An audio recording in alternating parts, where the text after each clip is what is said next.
Hello and welcome to the Sugar Plum Fairy tree decoration tutorial, and this is a dead simple tutorial and she's got everything you would expect on a fairy. She's got a beautiful face and beautiful sparkly wings as well. She's really simple to make. She does have an armature inside her so you can bend her as you want to, but as far as tutorials go with armature, this one is pretty simple and I'm going to show you exactly how to make her now. So let's crack on with this tutorial.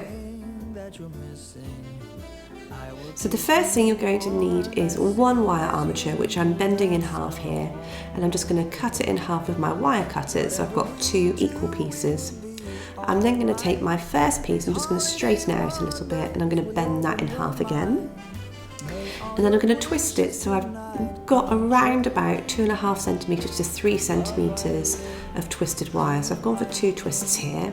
I'm going to take my second wire and fold that in half as well, so both ends meet equally at the bottom. And then I'm going to place it at the base of the twist, so very much like when I do my other wire armatures. And if you want to look in more detail, you can look at this video above and you can see exactly how I make my wire armatures in a lot more detail. I've gone for 4 twists on each arm here, and then I'm bringing those 2 pieces backwards and I'm going to twist them round for between 3 and 5 twists. So 3, I'm just going to check that, see how it looks.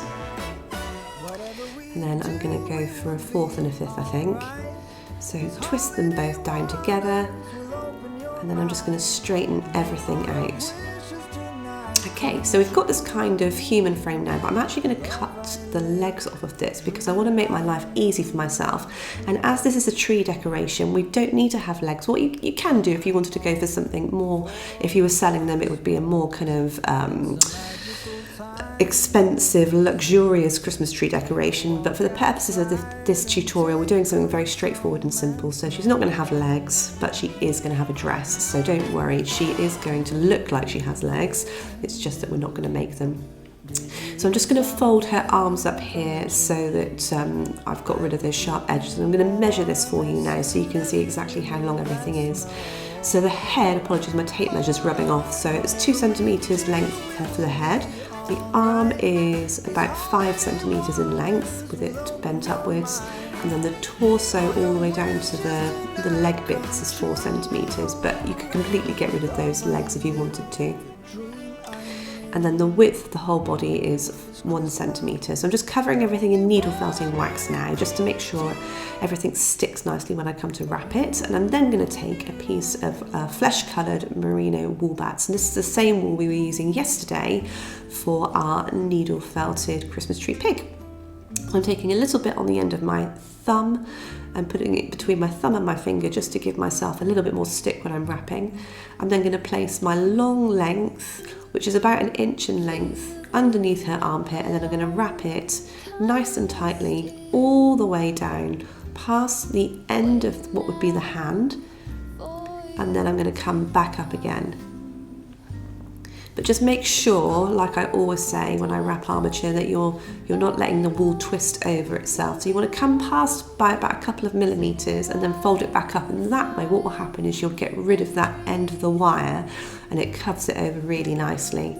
And then once I get back up towards the armpit again, so you want your length to be long enough to do two sort of wraps of the arm if you like, all the way up to the top.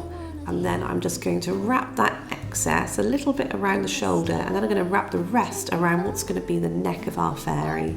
So I'm just going to fold that round a few times to get rid of that excess. And it hides it nicely, and it also means we're starting to build up that neck area on our sugar plum fairy. And you, of course, can choose the colours of whatever you want your parent fairy to look like. So I've just wrapped that second arm in exactly the same way. Apologies, I was talking rubbish whilst that was happening.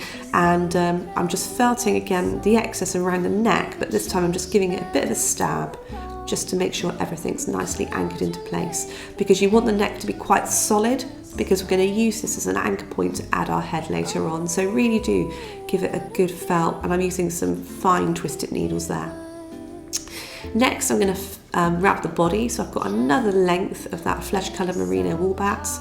I'm again going to take it all the way down past the end. I'm not too worried about hiding the ends here because we're going to put a dress on her and it's going to sort of cover all this up, but I do want to have a wrap around her so I've got something to anchor down the rest of the felt onto, so just be aware of that. And I'm going to just fold this, I've got slippery hands, fold the rest of the fibre around her shoulders. So I'm going over her shoulder, over the other shoulder, just to build that up and again anchor everything into place. And then once I've done that, I'm just then wrapping it all the way down to the end of what would be the torso again.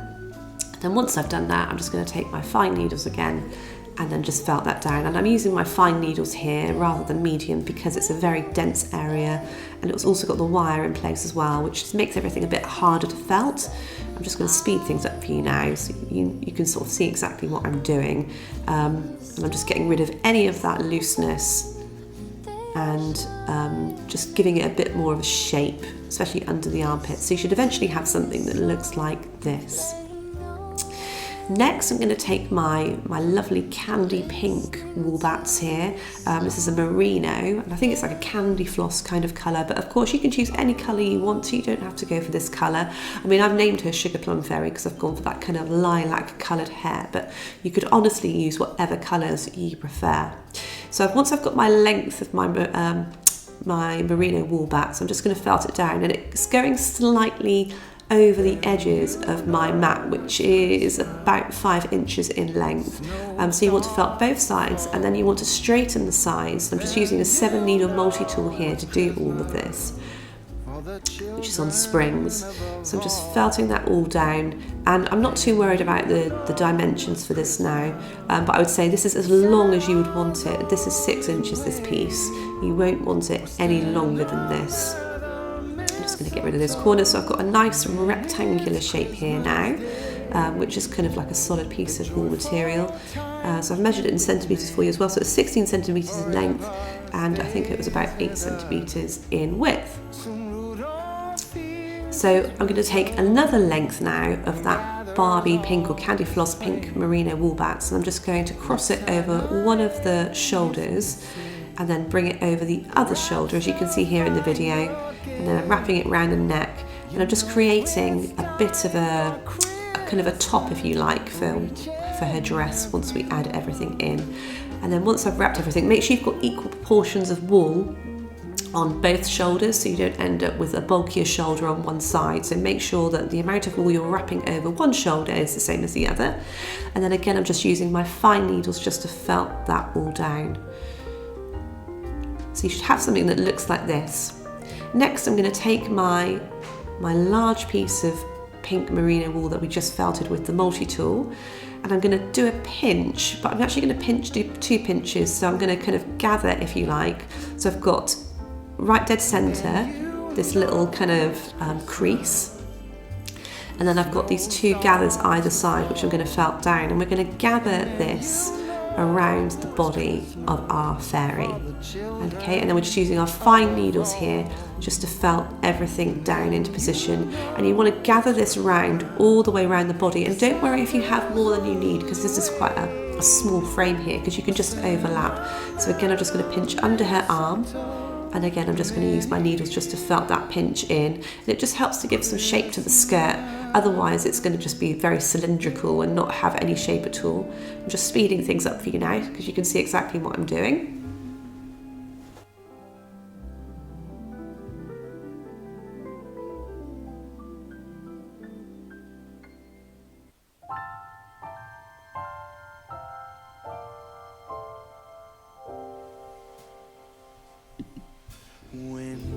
So I'm just felting it into the back of the body now, and then as you can see here I've got this extra length, so I'm just folding it over, wrapping it round again if you like, and just felting that down again, gathering it into the back of the fairy. And then you end up with this join here that I have, and all I'm doing here is I'm just felting it very lightly with my needles to just get rid of that join. So I'm felting it onto the join against the brush mat, if you like, with my fine needles. And then again I'm just gonna felt ever so lightly along that join, but not too heavily so that we lose the shape of our skirt. And then I'm just going to felt some additional lengths down the rest of the skirt so it just blends everything in. Under the arms, always remember to felt under the arms, that's very important to get a nice finish to your piece, nice and incorporated with everything else. And I'm just going to go underneath again. So we've got this lovely long skirt now on our sugar plum fairy. And it's starting, obviously, without the head to look more sugar plum fairy-like. I'm just going to take another little piece of that pink merino and just cover over those joins there. Just using my fine needles again, just to felt that all down. And obviously, it goes without saying, be very cautious with your fine needles at this point because you've still got lots of wire here and you don't want to break them. So just make sure as you're felting into the wool, you take them out in the same direction. And if you hit any wire, just stop. Don't try and twist them, just take them out very, very slowly. So the next thing I'm doing is I'm taking another length, a long length of that pink wool bats, that candy floss pink wool bats. I'm felting a piece of it into the back of my fairy to anchor it into position, and we're going to create some sleeves for her. So in the same way that we added the flesh colour earlier, I'm just going to wrap this round, but this time we're not going to go all the way to the end. I'm just going to go about halfway down the arm and then back up again, and I'm creating more thickness at the very top of the arm, which is where you would naturally have more thickness anyway. And then once I've got all the way to the top, I've got no more wool left. Again, I'm just using my fine twisted needles to anchor that into position. So here I'm using fine twisted needles and medium twisted needles to make this fairy. And then I also have a single medium cross star needle, but you could just use a medium twisted needle if you wanted to. You could use triangular needles if you want to as well, it doesn't really matter, but I prefer twisted.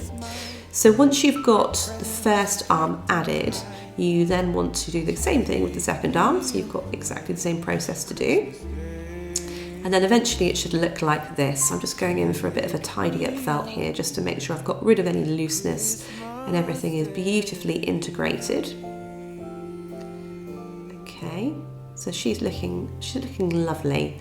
So next I'm going to take some purple merino wool bats. Again, you don't have to use purple, you can use whatever colour you want. And I'm just felting it into a long length, okay?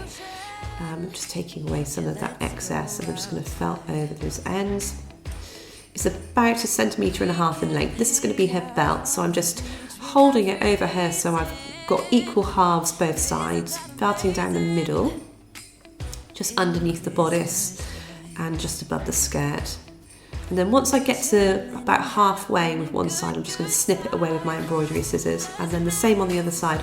I'm just going to slightly overlap with this one now and then snip it away so I haven't got any join.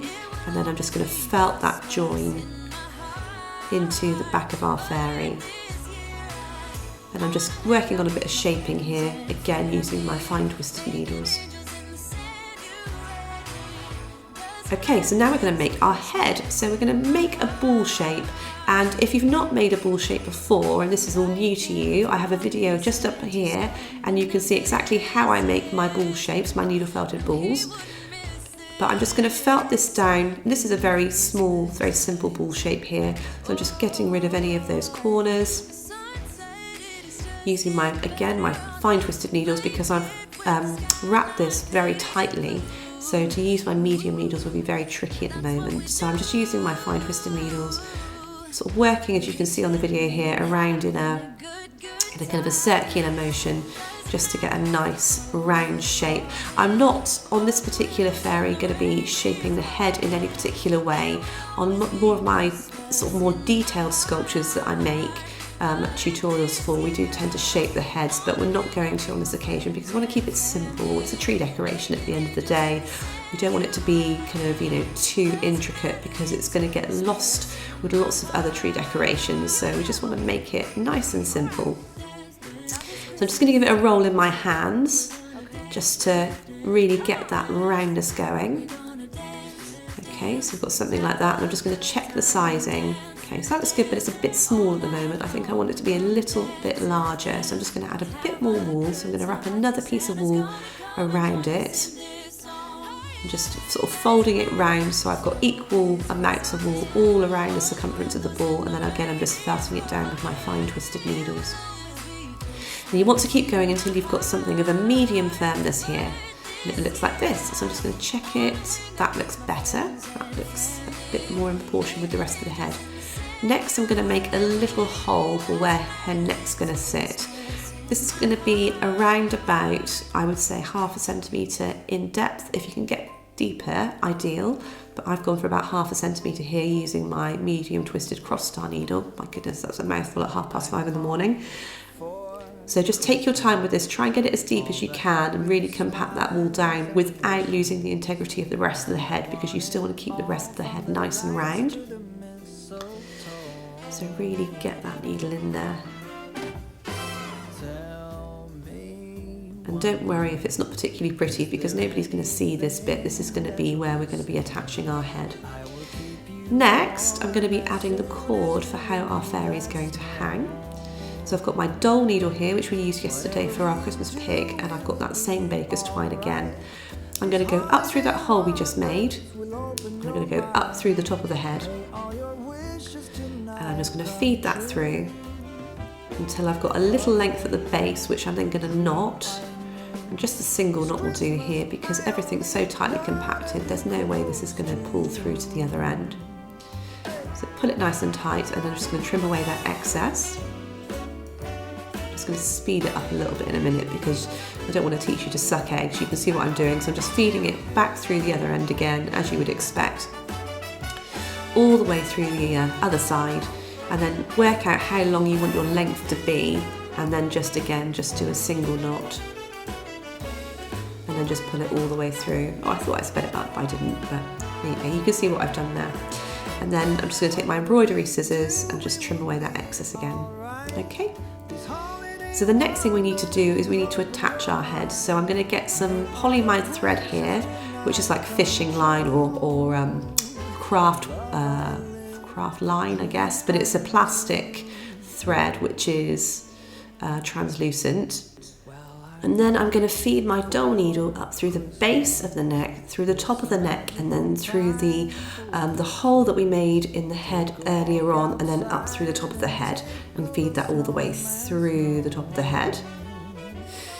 And then once I've gone through one side, I've left a length, as you can see, just where my hand's holding the body down. You want to leave a length long enough to tie at the end, so just leave around about, I would say about 5 inches, so you want quite a long length. Once you've fed it through the top of the head, you want to go back through again, and then you want to go back through the neck.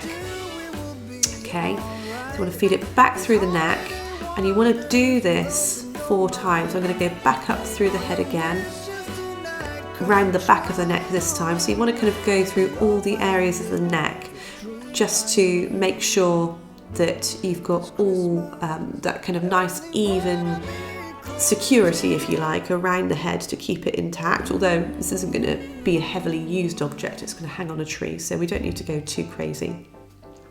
And then I'm just going to go for one more, just round again, through the top of the head again, and then down through the neck. Just be very cautious of your, as you can see here, your cord that you've already added, that it doesn't get tangled in your polyamide thread.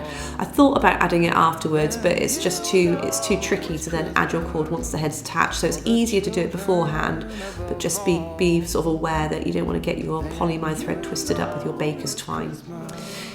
So eventually you should have 2 lengths that look like this.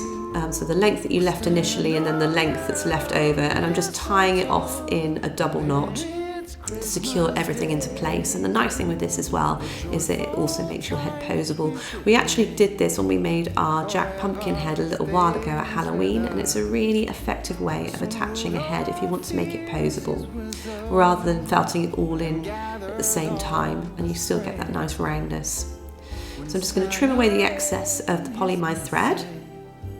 So our fairy's head is nicely secured into place now, it's not going anywhere. So the next thing I'm going to do is I'm going to take a really teeny tiny piece of brown merino roving here to create her face. And we're going to create a really simple face here. So I'm going to start off by making her eye with this very small piece of brown merino roving. And I'm just using my extra fine needle. I haven't got it in a holder here, but I'm just using it to create this upside down rainbow for my eye.